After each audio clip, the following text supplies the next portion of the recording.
സൂര്യനസ്തമിക്കാത്ത സാമ്രാജ്യത്തിൻ്റെ ഉടമയായ ബ്രിട്ടനെ തോൽവി എന്താണെന്ന് കാണിച്ചു കൊടുത്ത അമേരിക്കൻ സ്വാതന്ത്ര്യ സമരത്തിനെ പറ്റിയുള്ള ചില വിവരങ്ങൾ ഇന്ന് നിങ്ങളോട് പങ്കുവെക്കാൻ ഞാൻ ആഗ്രഹിക്കുകയാണ്. ലോകഭൂപടത്തിൽ പടിഞ്ഞാറു ഭാഗത്തായി മുകളിൽ കാണപ്പെടുന്ന ഭൂഖണ്ഡം, അതെ, അമേരിക്കൻ ഭൂഖണ്ഡം. അതിനെ 1942 ക്രിസ്റ്റഫർ കൊളംബസ് എന്ന നാവികൻ കണ്ടെത്തുന്നു. അദ്ദേഹം ജനിച്ചത് ഇറ്റലിയിലാണെങ്കിൽ കൂടി സ്പെയിനിലെ രാജാവിൻ്റെ നാവികനായാണ് അദ്ദേഹം അമേരിക്കയിൽ എത്തിച്ചേരുന്നത്.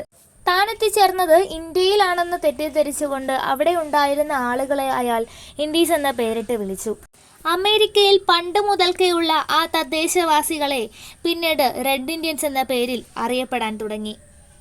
കൊളംബസ് അമേരിക്കയിൽ എത്തിയ കപ്പൽ വ്യൂഹത്തിൽ സാന്റാ മറിയ, നൈന, പിൻഡ എന്നീ 3 കപ്പലുകളായിരുന്നു ഉണ്ടായിരുന്നത്. ഇംഗ്ലണ്ടിൽ 17-ാം നൂറ്റാണ്ടിൻ്റെ തുടക്കത്തിൽ ഭരിച്ചിരുന്ന ജെയിംസ് ഒന്നാമൻ തൻ്റെ അസഹനീയമായ മതപീഡനം കൊണ്ട് ജനങ്ങളെ അസ്വസ്ഥരാക്കിയിരുന്നു. അങ്ങനെ അസ്വസ്ഥരായ ഒരു കൂട്ടം ജനങ്ങൾ തൻ്റെ മാതൃരാജ്യത്തു നിന്നും വിട പറഞ്ഞ് വടക്കേ അമേരിക്കയിലേക്ക് എത്തിച്ചേരുന്നു. 13 കോളനികൾ സ്ഥാപിക്കുന്നു. ഇവർ തീർത്ഥാടക പിതാക്കൾ എന്ന് വിളിക്കപ്പെട്ടു. ഇവരുടെ വരവോടെ അവിടുത്തെ തദ്ദേശീയരായിരുന്ന റെഡ് ഇന്ത്യൻസ് ഉള്ളിലേക്ക് പിൻവലിയാൻ ആരംഭിച്ചു. തീർത്ഥാടക പിതാക്കൾ മേഫ്ലവർ എന്ന കപ്പലിലൂടെയാണ് അമേരിക്കയിലെത്തിയത് എന്ന കാര്യം ഓർത്തു വയ്ക്കുക.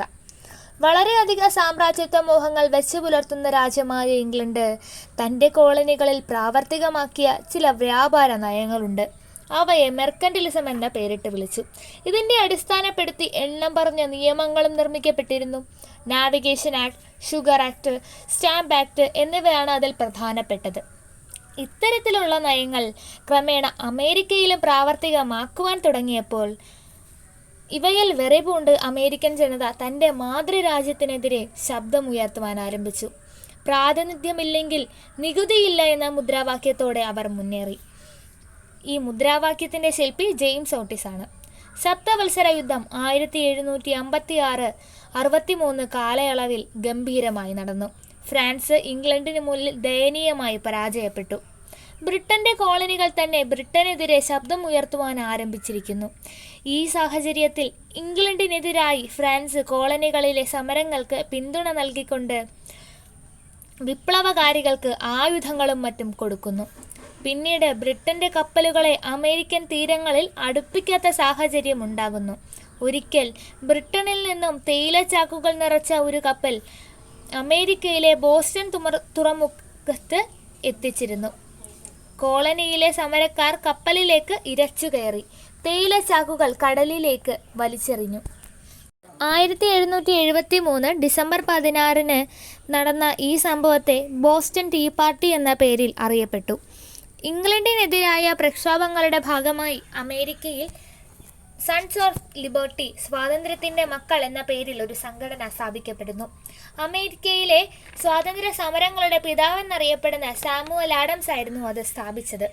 ഈ കാലഘട്ടത്തിൽ അമേരിക്കയിലെ 13 കോളനികൾ ചേർന്ന് 1774 ഒരു സമ്മേളനം വിളിച്ചുകൂട്ടുന്നു. First continental congress. ഫിലാഡൽഫിയയിൽ വെച്ചായിരുന്നു ഈ സമ്മേളനം നടത്തിയിരുന്നത്. 13 കോളനികളിൽ ജോർജിയ എന്ന രാജ്യം ഉൾപ്പെട്ടിട്ടില്ല. തങ്ങളുടെ പ്രശ്നങ്ങളെ ഒരു പെറ്റീഷൻ്റെ രൂപത്തിലാക്കി അത് ബ്രിട്ടീഷിലെ രാജാവിൻ്റെ മുന്നിൽ സമർപ്പിക്കുക എന്നതായിരുന്നു ഒന്നാം കോണ്ടിനെൻ്റൽ കോൺഗ്രസിൻ്റെ ലക്ഷ്യം. എങ്കിലും തൃപ്തകരമായ ഒരു മറുപടി രാജാവിൻ്റെ കയ്യിൽ നിന്നും ലഭിക്കാതെ വന്നപ്പോൾ 1775 അവർ ഒരിക്കൽ കൂടി കോണ്ടിനെൻ്റൽ കോൺഗ്രസ് വിളിച്ചു ചേർക്കുന്നു. അതും ഫിലാഡൽഫിയയിൽ വെച്ച് തന്നെയാണ്. തങ്ങളുടെ കോണ്ടിനെൻ്റൽ ആർമിക്ക് ജോർജ് വാഷിങ്ടനെ കമാൻഡർ ഇൻ ചീഫ് എന്ന പദവിയിലേക്ക് തിരഞ്ഞെടുത്തത് ഈ ഒരു കോണ്ടിനെൻ്റൽ കോൺഗ്രസിലൂടെയാണ്. പിന്നീട് 1776 യുദ്ധം നടന്നുകൊണ്ടിരിക്കുന്ന സമയം.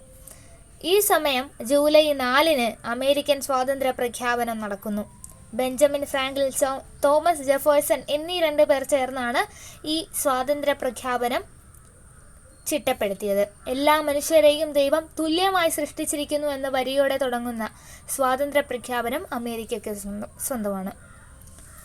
അങ്ങനെ 1781 ജോർജ് വാഷിങ്ടണിൻ്റെ കോണ്ടിനെൻ്റൽ ആർമിയുടെ മുന്നിൽ ബ്രിട്ടീഷ് സൈന്യം അടിപതറുന്നു. സൈന്യത്തിന് മുന്നിൽ കീഴടങ്ങുന്നു. തുടർന്ന് 1783 പാരീസ് ഉടമ്പടിയിലൂടെ ബ്രിട്ടൻ 13 കോളനികളുടെയും സ്വാതന്ത്ര്യം അംഗീകരിച്ചു. ഇങ്ങനെ 1773 തുടങ്ങി 1783 അവസാനിക്കുന്ന അമേരിക്കൻ സ്വാതന്ത്ര്യ സമരത്തിന് വിജയം കണ്ടിരിക്കുകയാണ്.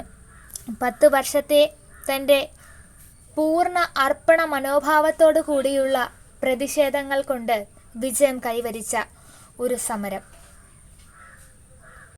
നിങ്ങൾക്ക് ഈ വീഡിയോ ഇഷ്ടപ്പെട്ടെങ്കിൽ ലൈക്ക് ചെയ്യാനും ഷെയർ ചെയ്യാനും സപ്പോർട്ട് ചെയ്യാനും മറക്കരുത്.